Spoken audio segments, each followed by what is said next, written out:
Olá, boa noite. No programa de hoje eu recebo o diretor-presidente do Detran do Amazonas, Rodrigo de Sá Barbosa, o homem que é responsável pelo cumprimento da legislação e das normas de trânsito no âmbito do estado do Amazonas. Rodrigo de Sá já foi diretor técnico do Detran e em 2019 assumiu a direção-geral do órgão e acumula o cargo de vice-presidente da Associação Nacional dos Detrans. Mas antes de assumir a direção-geral do Departamento de Trânsito, foi delegado da Polícia Civil do Amazonas, agente de apoio administrativo e agente técnico jurídico no Ministério Público do Estado do Amazonas e assessor jurídico de Procurador-Geral de Justiça em 2 gestões. Rodrigo de Sá Barbosa, seja bem-vindo ao programa. Obrigado, Liliane. É um prazer estar aqui com vocês, da revista Cenário. Obrigado pelo convite. Um prazer poder falar também um pouquinho de trânsito, do nosso trabalho ao longo desses mais de 2 anos e meio à frente da gestão do Detran Amazonas. Rodrigo, no início do programa eu falei um pouquinho sobre a sua trajetória profissional, sempre ligada às carreiras jurídicas e agora como gestor público. Mas um fato curioso que eu fui pesquisar sobre a sua vida é que você também é formado em ciências da computação. Conta pra gente como é que foi essa mudança aí de áreas de conhecimento, exatas para humanas. Na verdade, Liliane, não teve uma mudança. Eu atuei de forma concomitante, digamos assim. Saído aí de colégio, aquela coisa de estudar para vestibular e voltei o meu foco assim para áreas diferentes. Eu coloquei como alvo, como objetivo, passar no vestibular que houvesse grande concorrência. Então, na época, o curso era de Engenharia de Computação, na verdade, na antiga UTAM, que hoje é a Universidade do Estado do Amazonas, UEA. E da mesma forma eu fiz no curso de Direito. Na verdade, minha grande paixão sempre foi Direito. Mas eu tinha na família pessoas ligadas à tecnologia e que me motivaram também a fazer o vestibular para Engenharia de Computação, que na época era o mais concorrido da UTAM. Então isso, aquela coisa do desafio, então fui para as duas vertentes e fiz simultaneamente os 2 vestibulares e caminhei com as universidades, com as faculdades concomitantemente. Chegou a atuar? Não, mas é importante entender que a tecnologia ela está em tudo hoje e eu sempre tenho falado nas minhas falas, em entrevistas e em congressos que no trânsito então ela é quase que indispensável. Então tecnologia e trânsito, principalmente no que diz respeito à prestação de serviços à população, e que o Detran faz muito isso no Brasil afora, então a tecnologia é algo indissociável. Então eu creio que essa experiência e esse conhecimento tem me ajudado muito a gerir o Detran e nesses avanços tecnológicos que a gente tem implementado. De servidor público a gestor, o que mudou? Muda muita coisa, muita coisa. Eu já estou no serviço público há quase 20 anos. Fui servidor público tanto de nível médio quanto superior no Ministério Público do Estado do Amazonas. Fiz outros concursos também, fui aprovado em outros concursos, mas não assumi. E aí, quando fui aprovado no concurso da polícia, decidi sair do Ministério Público e assumir o cargo de delegado de polícia. Então, são 20 anos aí de carreira pública como servidor. Agora, como gestor, a gente vai angariando e absorvendo conhecimento ao longo da vida, se qualifica, faz pós-graduação, MBA, enfim. Tem uma vida acadêmica que te permita absorver conhecimento para que no momento oportuno, quando você tiver de fato a oportunidade de gerir alguma instituição, você está preparado. Porque não é todo mundo que tem essa oportunidade. Então, eu sempre digo que gerir uma instituição como o Detran Amazonas é uma instituição complexa, dinâmica, de um tema extremamente ligado à vida das pessoas e que repercute diretamente no dia a dia das pessoas. Não é fácil. Então, você tem que ter o preparo necessário, conhecimento teórico, mas também a coragem de sentar numa cadeira ali e gerir uma instituição. Então, são experiências diferentes, mas inegavelmente uma se presta a ajudar a outra. Rodrigo, você já foi diretor técnico do Detran Amazonas e agora você está na direção geral. Mas antes da gente falar da tua gestão, eu gostaria que você explicasse para o nosso público quais são as atribuições do Detran. Muita gente ainda tem dúvida. Exatamente, causa muita dúvida nas pessoas isso. Mas a diretoria técnica, como eu sempre friso, foi uma escola para mim, um estágio. Acredito que o exercício daquela atividade tenha me credenciado a me tornar presidente da instituição. E no campo das competências é algo muito complexo porque envolve competências concorrentes, que a gente chama competências comuns. O trânsito ele é organizado de modo a se criar um grande sistema e o Código de Trânsito Brasileiro traz isso, Sistema Nacional de Trânsito. E dentro desse sistema você tem instituições de várias unidades federativas. Você tem instituições da União, dos estados, dos municípios.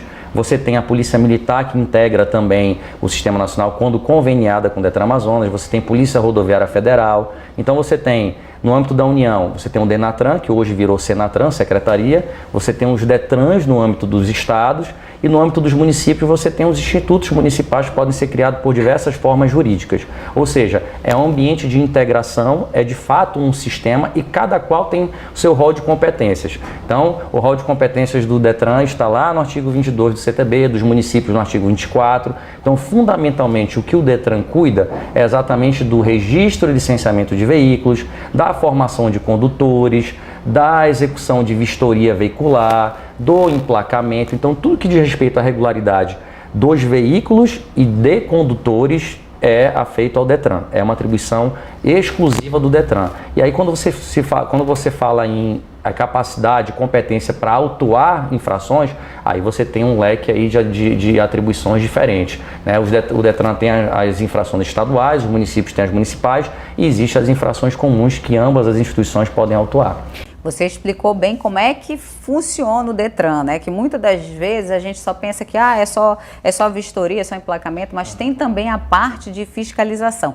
Mas uma das dúvidas mais frequentes da população diz respeito a uma indústria de multas, né? As pessoas confundem muito como funciona o Detran e atribuem mais a isso por conta das taxas que eventualmente tem que ser pagas para você ter o seu veículo licenciado, emplacado, vistoriado, enfim, explica para a gente a destinação dos recursos que são arrecadados referentes às multas. É um tema muito complexo, Viliane, e a gente sempre gosta de esclarecer porque as pessoas às vezes têm uma ideia meio conturbada e contorcida do que de fato o Detran arrecada.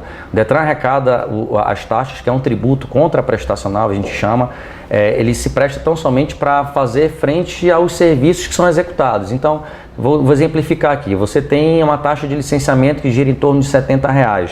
Esse custo, ele se presta a pagar os custos desse serviço. Aí você tem tipo uma espécie de ficha técnica do serviço. A gente tem elaborado isso lá no Detran.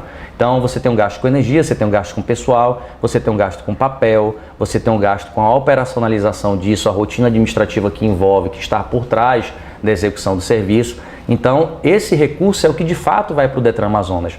O Detran Amazonas não recebe destaque orçamentário de fonte 100, que é o Tesouro Estadual, ou seja, o Estado não remete recursos para o Detran. Ele se sustenta, ele se retroalimenta do recebimento dessas taxas.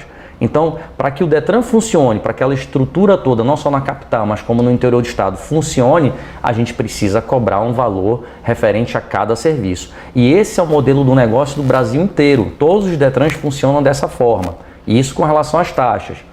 IPVA, que compreende também o campo do licenciamento. A gente diz que o licenciamento veicular compreende o pagamento do IPVA, das taxas, seguro obrigatório e eventuais multas. IPVA é um imposto. Esse imposto vai para o Estado. No caso aqui, Cefaz, que é quem titulariza esse imposto. DPVAT vai para um seguro privado, né, de indenização a acidentes e mortes no trânsito. E as multas, sim, essas multas são arrecadadas e são verbas carimbadas pelo CTB. Elas só podem ser, o recurso de multas é aplicado em fiscalização, engenharia de tráfego, educação para o trânsito, sinalização viária, enfim. E não é imediato, né? Tem um prazo ainda, né, de 5 anos. Sim. Então você tem um prazo para poder aplicar esses recursos e para cobrar também. Esses prazos são de 5 anos, senão ela prescreve. Mas a multa, ela é destinada a ter uma destinação específica, é bom que se diga.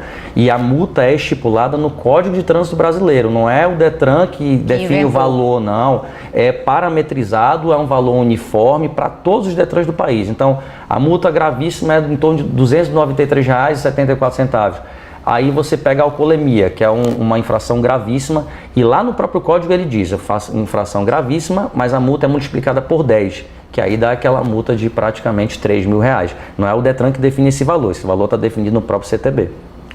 Vamos falar agora sobre esse levantamento que vocês fizeram, que praticamente 72% dos veículos aqui do estado, eles estão assim, inadimplentes, né? No caso, os donos dos veículos estão inadimplentes, ou seja, com licenciamento atrasado. A que se deve esse número alto? Né? É com relação à fiscalização, é a fase que a gente está enfrentando hoje da pandemia, é a crise econômica? Esse número assusta um pouco, mas é um apanhado do histórico todo da frota, né? Se a gente for pensar no licenciamento corrente do ano, é um patamar de 40% a 45% de inadimplência. Mas é um número que assusta, de fato, porque a gente pensa até numa questão de justiça social, justiça tributária. Isso é injusto com aquele cidadão que exerce seus direitos, mas também cumpre suas obrigações.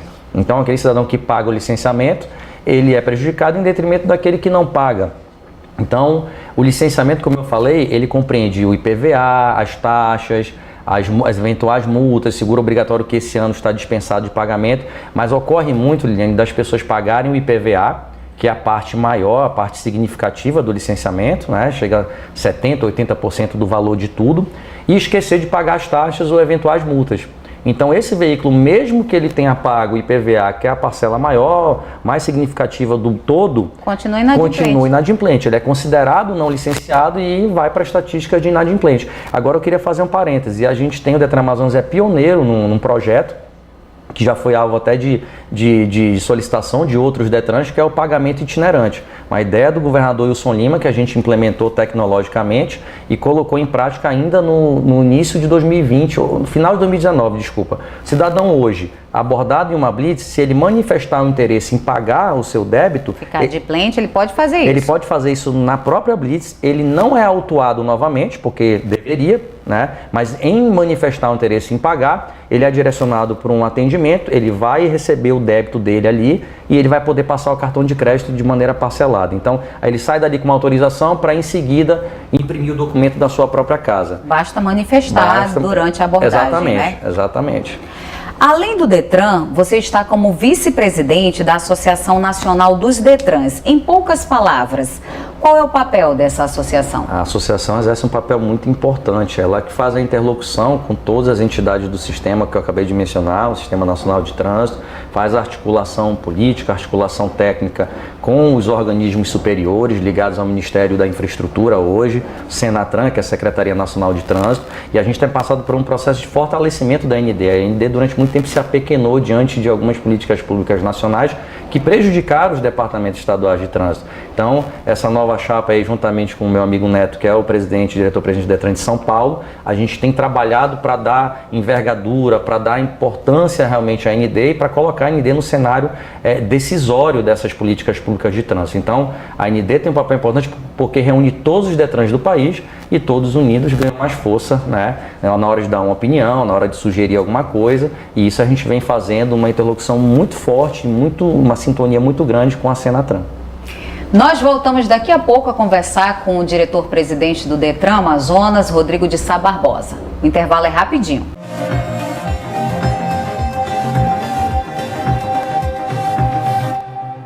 O universo da informação sem preconceitos. A pluralidade dando o tom das pautas. Temas considerados tabus na sociedade, debatidos de forma leve por quem entende do assunto. Cenário em Diversidade. Toda a sexta, às 6 da tarde, na TV Cenário. Acesse revistacenário.com.br. Música, séries, cinema, literatura, arte, aventuras. Várias outras dicas para você aproveitar melhor o seu fim de semana, você confere no Cenário Recomenda. Toda semana, a equipe da revista Cenário separa as melhores dicas para indicar para você e toda a sua família. Confira! Sábado, 3 da tarde, no site da revista Cenário e redes sociais.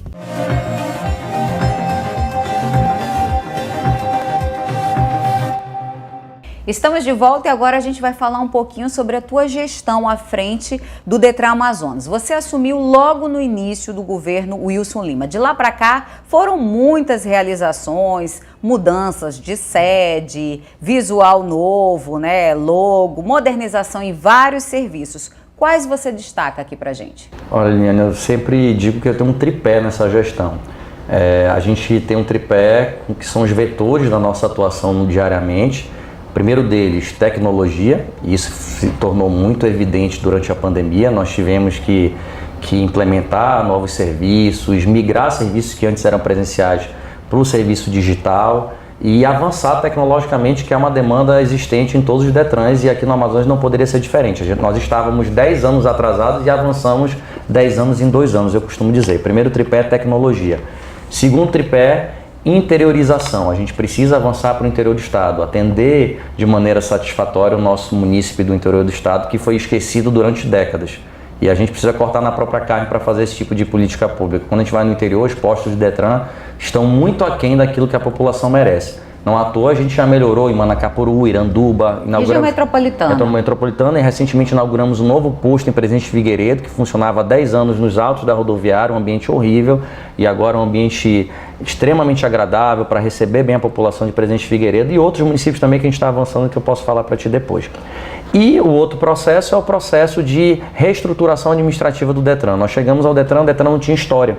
O Detran não tinha organização administrativa, você não sabia onde se encontravam algumas portarias normativas que foram editadas em anos anteriores, a gente não tinha onde encontrar, não tinha uma organização, uma rotina, um fluxo administrativo. Então a gente implementou tudo isso lá, elaboramos agora uma minuta de projeto de lei de reestruturação da entidade para acompanhar o crescimento dela orgânico e adequar a estrutura legal.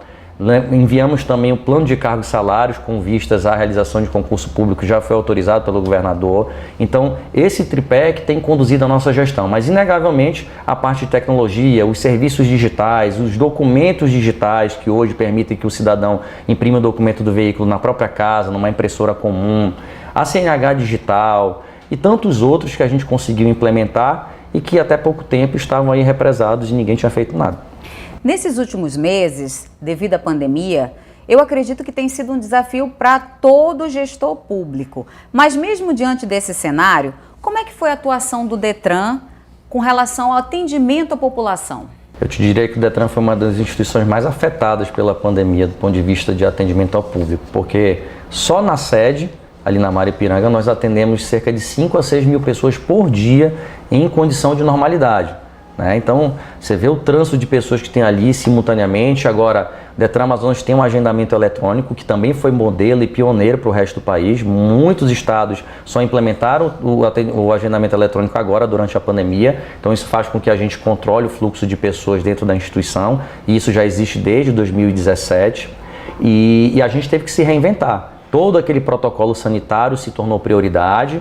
Nós tivemos que fechar as portas por alguns meses, isso impôs uma queda de arrecadação que nos prejudica até hoje, mas a gente continuou com alguns serviços também. Foi aquilo que eu falei, a gente avançou na oferta de serviços digitais, avançou também para parcerias, a gente teve parceria com o sindicato de despachantes, com as concessionárias, de modo a que nós continuássemos pelo menos fazendo alguns serviços, como por exemplo o primeiro emplacamento. O primeiro emplacamento em vários estados do país não ocorreu durante a pandemia, aqui no Amazonas ocorria. Então a gente continuou funcionando, continuou trabalhando, ainda que de forma reduzida, e se preparando para uma retomada. E na retomada, essa retomada se deu de forma gradual, sempre respeitando o protocolo sanitário e recebendo as pessoas à medida em que a pandemia ia melhorando seu cenário. Primeiro nós começamos atendendo 50% da população, 50% dos atendimentos, depois evoluímos para 70% e hoje a gente está perto já da integralidade e da nossa capacidade de atendimento.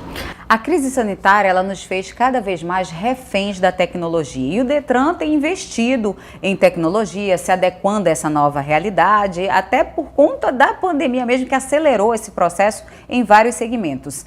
Uma prova disso é essa liberação do pagamento de taxas por meio de Pix. Conta pra gente, já está funcionando? Isso foi muito legal, Está funcionando, tivemos um sustozinho aí na implementação, porque tudo que é novo gera esse tipo de transtorno, mas é uma evolução na esteira do que eu acabei de falar, uma evolução tecnológica que traz comodidade à população também. Então a gente em breve também vai trazer a possibilidade de pagamento parcelado também pelo site, do pagamento online, da possibilidade de envio de documentos pelo próprio celular, da realização de serviços pelo próprio celular com biometria facial. Isso tudo já está contratado e está em processo de implementação.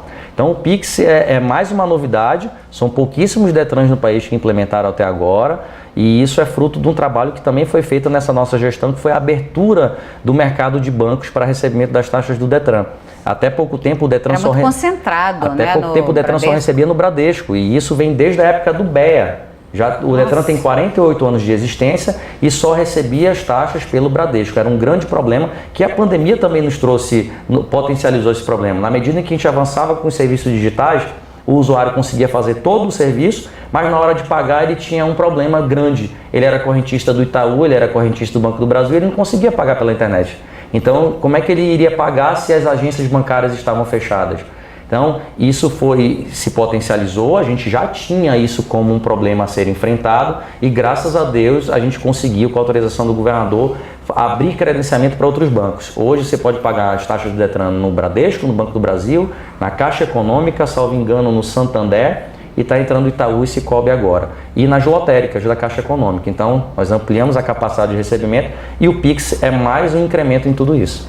Comodidade, né, para facilitar o dia a dia. A Lei Geral de Proteção de Dados, ela dispõe sobre o tratamento de dados pessoais, inclusive nos meios digitais por pessoa jurídica, pessoa física, de direito público ou privado. O Detran Amazonas já está se adequando a essa nova legislação? O que é que muda? Olha, interessante essa tua colocação, Liliane. A LGPD é um tema em voga em todos os fóruns que a gente tem discutido, nos encontros dos Detrans. A gente vai discutir ela agora, especificamente em Palmas, dia 30 de setembro e 1º de outubro, e é um desafio para todos nós, porque todos os Detrans manejam os dados das pessoas, né, de condutores, dados de veículos, mas é importante que se diga que nós temos uma base nacional. Essa base é concentrada no SERPRO e na Senatran, que é a Secretaria Nacional. A gente se comunica com essa base, a gente alimenta essa base coletando os dados, né, inserindo os dados do nosso público local. Mas, inegavelmente, é um esforço conjunto. Como existe uma base nacional e a gente alimenta essa base, a gente tem que estar integrado com o Senatran e com os outros Detrans para cumprir a LGPD. E a gente está nesse processo de estudo, está nesse processo de avaliação de todos os requisitos que a gente precisa implementar. Não à toa tem esse processo de tecnologia também. Além de tudo, todas essas facilidades que eu acabei de citar, essa contratação também se presta a cumprir as regras, né, o compliance, as regras de integralidade da LGPD. Não é fácil, mas a gente está no caminho certo. O Cenário Entrevista vai para um rápido intervalo e a gente volta já já.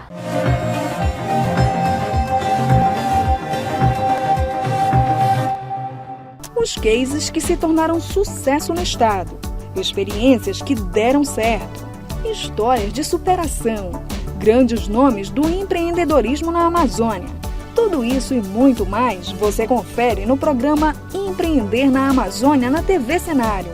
Toda quarta às 7 da noite, com a apresentação do economista Marcos Evangelista. Confira revistacenario.com.br.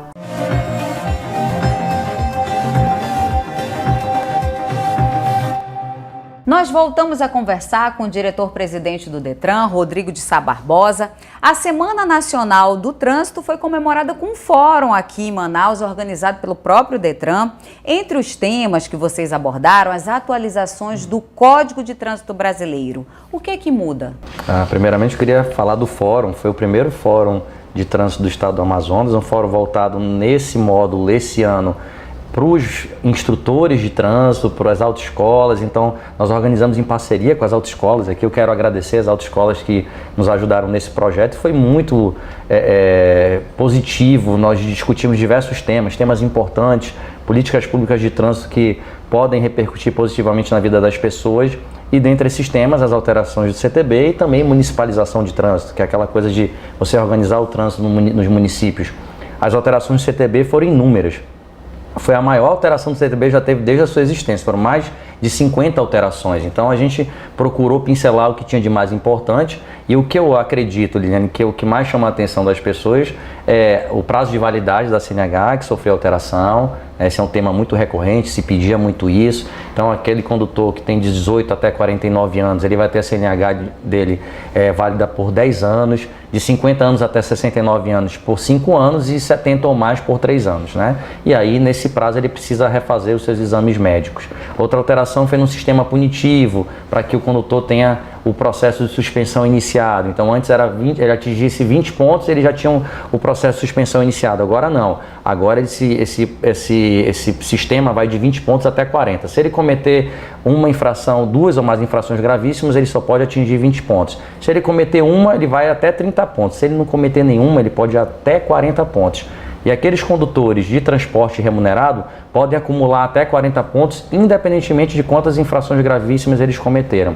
Então são temas complexos. Nesse caso específico do sistema punitivo, há muita discussão se isso é bom, se isso é ruim, se estendeu muito esse número de pontos para que o condutor tivesse a sua carteira suspensa, e isso pode comprometer a segurança no trânsito. A validade também da CNH, 10 anos, em 10 anos acontece muita coisa, você pode adquirir uma doença, uma patologia que comprometa a tua forma de conduzir. Então, são temas que, ao olhar da população, trazem uma questão, um ponto positivo, né, da comodidade, ou de ter um regime mais frouxo, menos rigoroso, mas do ponto de vista da segurança pública, da segurança de trânsito, muito se criticou e muito se discutiu acerca disso. E também um dos assuntos foi essa questão, né, da própria segurança, né, no trânsito, preservação, né, da vida. Isso. Fala um pouquinho da municipalização da gestão do Detran. Esse é um tema muito importante. O que é municipalização, para que as pessoas entendam? A gente fala muito disso, né? Municipalização de trânsito, blá, blá, blá. Palavra bonita, né? Mas o que é na prática? É você inserir o município no Sistema Nacional de Trânsito. Porque no CTB, o município faz parte do Sistema Nacional. Eu lembro que eu falei no início que eles precisam criar os institutos municipais de trânsito. Mas para isso eles precisam se integrar ao sistema. Eles precisam criar um instituto, aprovar uma lei, ser aprovado pelo CETRAN e o DENATRAN emitir uma portaria, o CONTRAN, na verdade, municipalizando, dizendo aquele município está integrado ao Sistema Nacional de Trânsito. Já tem capacidade para gerir o seu trânsito local. Com o CTB houve uma alteração importante também. Não há mais a necessidade do município ter um orçamento próprio para isso, mandar uma mensagem de lei para a Câmara de Vereadores, criar toda aquela estrutura, não. Basta que a própria Prefeitura celebre convênio com alguma entidade do sistema. Então, o município de Maraã ou de Jutaí, se ele quiser municipalizar o trânsito, ele pode provocar o Detran Amazonas, por exemplo, e a gente dá o auxílio necessário para que ele possa organizar o seu trânsito local, sem ele ter que ter orçamento próprio, sem ele ter que ter uma estrutura, sem aprovação de lei, basta a celebração desse convênio. E por que é importante? Porque o trânsito local é uma obrigação precípua e direta do gestor local, do município. Quando você fala em circulação, parada, estacionamento, sinalização horizontal, vertical das vias, isso tudo é atribuição do município. Por exemplo, aqui em Manaus, essa atribuição é do IMMU. Manaus tem um trânsito municipalizado, então quando você vê na rua semáforo isso, a sinalização aquilo, o estacionamento proibido, a sinalização de estacionamento, de parada, isso tudo é competência do município. Então, quando você tem um trânsito municipalizado, você obviamente que consegue ter mais segurança de trânsito. Já tem algum município aqui no interior, né, fora a capital, que já está inserido nesse sistema? Sim. Ou tem estudo? Não, tem municípios, é um número pequeno, a gente tem trabalhado muito para isso, é um dos pilares da gestão. Quando a gente fala em interiorização, é a ampliação do atendimento do Detran, criação de polos de atendimento avançado, mas também o trabalho de municipalização. E incutir na cabeça dos prefeitos, dos gestores locais, que isso é importante e é um dever dele, porque muitos deles acham que isso é uma medida impopular. Porque você vai organizar o trânsito, você vai ter que fiscalizar também, você vai aplicar multa. Então hoje no estado do Amazonas, de 62 municípios, nós temos 13, apenas 13 municipalizados. Mas não é só uma realidade daqui do Amazonas. No Brasil inteiro o processo de municipalização é muito difícil, é muito tortuoso. Um exemplo positivo desse processo é o Rio Grande do Sul, que tem praticamente 100% dos municípios já integrados ao sistema. A gente vai chegar lá. Nessa segunda temporada do programa, nós sempre perguntamos para todos os nossos convidados quais são as impressões sobre o cenário político do país e queremos ouvir a sua opinião a respeito do assunto. É uma polêmica, hein? Eu costumo dizer que eu sou um cara politizado, eu não sou político. Eu sempre trilhei um caminho profissional, pretendendo ser reconhecido pela técnica, sendo um profissional técnico. Mas, inegavelmente, quando você vira gestor de uma instituição pública e uma instituição como o Detran, que precisava de uma reformulação, de uma quebra de paradigma, de vencer esse estereótipo, a gente precisa ser politizado. Política a gente faz, política faz parte das nossas relações. Do dia a dia. Do dia a dia de todo mundo. Às vezes as pessoas trabalham, exercem política e nem sabem que o está fazendo. Mas assim, no cenário político eu não sou fundamentalista, eu não gosto de radicalismo, nem de direita, nem de esquerda, eu tento ser um cara equilibrado. Então eu penso que a gente precisa avançar em muita coisa, eu acho que determinadas bandeiras são desnecessárias, a gente precisa fazer o bem para a população, e seja de esquerda, direita ou uma vertente equilibrada, muito se fala de centrão, enfim, eu não sou adepto muito desses rótulos. Mas eu acredito que a gente deva avançar para um cenário de equilíbrio, nem de esquerda, nem de direita, enfim. É a minha opinião. Antes de encerrar, nós vamos a um rápido bate-bola. Eu vou falar uma palavra e você diz o que vem aí na sua cabeça ou o que te representa essa palavra. O judiciário. O judiciário é um poder extremamente importante dentro da nossa estrutura, né? Um dos poderes importantes, e que tem a caneta, né? Detentor do poder decisório e que tem que fazer justiça, primar pela justiça. Detran. Detran é uma instituição desafiadora, eu diria. Hoje uma paixão na minha vida, o grande desafio da minha vida é uma instituição que a gente quer deixar uma marca e resgatar a credibilidade, fazer com que a população enxergue o lado bom da instituição, que todos precisam, direto ou indiretamente, dos serviços do Detran Amazonas. Tecnologia. Indispensável ao avanço de qualquer instituição pública, de qualquer instituição privada, de qualquer organização, e trazendo a brasa para a minha sardinha, indispensável para o trânsito. Sem tecnologia a gente não consegue avançar e ofertar serviços de qualidade à população. Amazonas. Amazonas, meu estado, né, onde eu nasci, cresci, estado extremamente rico, promissor, e que eu acho que está no caminho certo. A gente tem tudo para entrar no cenário nacional de maneira positiva e essa equipe, esse governo tem trabalhado fortemente para isso. Medo. Medo talvez de me frustrar profissionalmente com alguma experiência, o medo de... Eu me cobro muito, sabe, Liliane? Eu me cobro mais do que qualquer outra pessoa. Então eu sou aquele cara que, se eu chego um dia atrasado no trabalho, ou se eu tenho um compromisso pessoal que eu reduzo ao máximo para manter a minha agenda profissional, eu me cobro muito. Então eu tenho muito medo de uma frustração profissional, medo de não dar certo, muito embora a gente trabalhe todo dia para isso. Mas o meu compromisso é com acerto, não tenho compromisso com erro, mas o medo é de uma frustração profissional, digamos assim. Um sonho. Sonho? Continuar crescendo profissionalmente. Eu acho que a gente cresce para constituir família, ter filhos. Eu acho que é um objetivo quase que comum de todas as pessoas. A gente já conseguiu isso e de resto é evoluir sempre. Meu sonho é evoluir profissionalmente e deixar uma marca, deixar um legado para as pessoas reconhecerem o trabalho que foi feito. Não a pessoa pessoalizar, o Rodrigo fez isso, o Rodrigo fez isso, mas um grande profissional que trabalhou, que executou, se esforçou e deixou um legado para a sociedade. Religião. Sou católico. Quem é Rodrigo de Sá Barbosa? Isso é difícil falar da gente ainda, é complicado. Penso que sou um cara esforçado, que pautei minha vida pelo estudo, né? Não nasci em família rica, fui criado só com a minha mãe, não fui criado com meu pai. Ela, graças a Deus, pôde me proporcionar boas escolas, um bom estudo, e eu agarrei com todas as oportunidades, com toda a força essas oportunidades. Então eu penso que o Rodrigo é um cara dedicado, esforçado, né? Workaholic, que gosta muito de trabalhar, falar um pouco, tento ser um cara visionário, né? Pensar à frente. E acredito que seja isso, dedicado, profissional, meticuloso, exigente, minha equipe que o diga, então tudo isso eu acho que resume aí quem é o Rodrigo. Rodrigo de Sá Barbosa, muito obrigada pela tua presença. Nós voltamos na próxima terça-feira com mais um Cenário Entrevista. Até lá!